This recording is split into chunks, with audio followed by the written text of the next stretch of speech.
Hello students, আশা করি তোমরা ভালো আছো। আমিও ভালো আছি। আমি তোমাদের ডালিয়া ম্যাম চলে এলাম সেকেন্ড সেমিস্টার মেজর বেঙ্গলির আরো একটি নতুন ক্লাস নিয়ে তোমাদের সামনে। আজ আমার আলোচনার বিষয় হচ্ছে ঔপন্যাসিক বিভূতিভূষণ বন্দ্যোপাধ্যায়। আমি তোমাদের আগের দিন যে ভিডিওটা দিয়েছি সেটা ছিল আমার পর্ব 1, আজকে পর্ব 2 আলোচনা করব।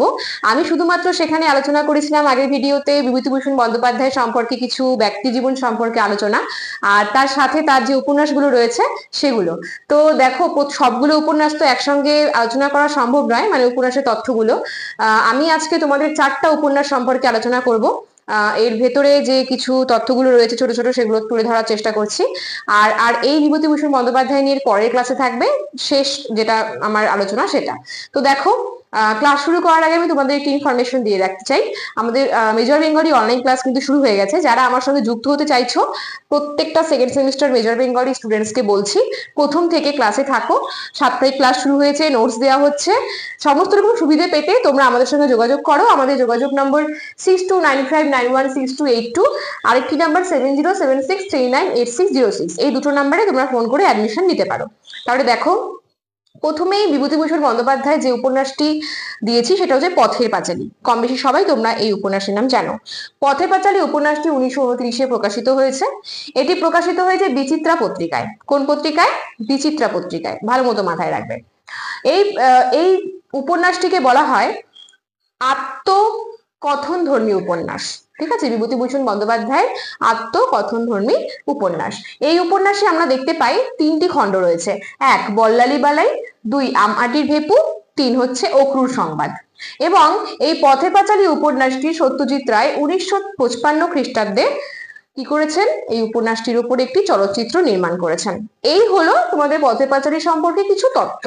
দেখো, বেশি ভেতরের কিছু জানার প্রয়োজন নেই, কারণ আমাদের তো আর উপন্যাসটি পড়তে হচ্ছে না। তোমাদের সিলেবাসে শুধুমাত্র কবি সম্পর্কে জানতে হবে, ঠিক আছে? এবং সেই কবির যে লেখা, কবি বলো, ঔপন্যাসিক বলো, নাট্যকার বলো, যেই বলো না কেন, তাদের ব্যক্তিজীবন সম্পর্কে জানতে হবে এবং তাদের যে উপন্যাস, নাটক, গল্প রয়েছে সেগুলোর নাম, প্রকাশকাল সহ জানতে হবে। আর একটু একটু তথ্য এইভাবে জানলেই যথেষ্ট। এবার চলে আসি আমি অপরাজিত। এই উপন্যাসটি 1932-এ প্রকাশিত হয়েছে। এই উপন্যাসটি বিভূতিভূষণ বন্দ্যোপাধ্যায়ের দ্বিতীয় উপন্যাস। প্রবাসী পত্রিকায় প্রকাশিত হয়েছে উপন্যাসটি। আর এই উপন্যাসটি তিনি তার মাতৃদেবীকে উৎসর্গ করেন। আমি পিতা মাতার নাম, কাকে কোনটা উৎসর্গ করেছে, উপন্যাসগুলির পূর্ব নাম কি ছিল, সমস্ত আমার প্রথমের ভিডিওটাতে আছে, তোমরা অবশ্যই দেখে নেবে। এবার দেখো, দৃষ্টি প্রদীপ। এটা আলোচনার আগে আমি তোমাদেরকে একটু বলতে চাই, যারা আমার নিয়মিত ক্লাস দেখছো, তোমাদের যদি আমার ক্লাস ভালো লেগে থাকে অবশ্যই লাইক, কমেন্ট, শেয়ার করে আমাদের পাশে থেকো। যে চ্যানেল থেকে আমাদের ভিডিওটি দেখছো অবশ্যই সেটি সাবস্ক্রাইব করে অল নোটিফিকেশন অল করে রাখো, তবেই তোমাদের সমস্ত এই টপিকগুলো তোমাদের কাছে আগে পৌঁছবে ক্লাসে। আর যারা ভাবছো যে অ্যাডমিশন নেবে, দেরি করো না, প্রথম থেকে ক্লাসে থাকো, তোমরাই উপকৃত হবে। চলো, দৃষ্টি প্রদীপ উপন্যাস। এই উপন্যাসটি 1935 খ্রিস্টাব্দে প্রকাশিত হয়। এটি প্রবাসী পত্রিকায় প্রকাশিত হয়। শ্রীকান্ত উপন্যাস যে রয়েছে, সেই উপন্যাসের একটা ঢং আমরা দেখতে পাই এই দৃষ্টি প্রদীপ উপন্যাসে। ঠিক আছে, শ্রীকান্ত কার লেখা? শরৎচন্দ্র চট্টোপাধ্যায়ের লেখা। তো শরৎচন্দ্র চট্টোপাধ্যায়ের যে শ্রীকান্ত উপন্যাস রয়েছে, সেই উপন্যাসের কিছুটা ঢং আমরা দেখতে পারি যে এই দৃষ্টি প্রদীপে রয়েছে, মানে প্রভাব রয়েছে।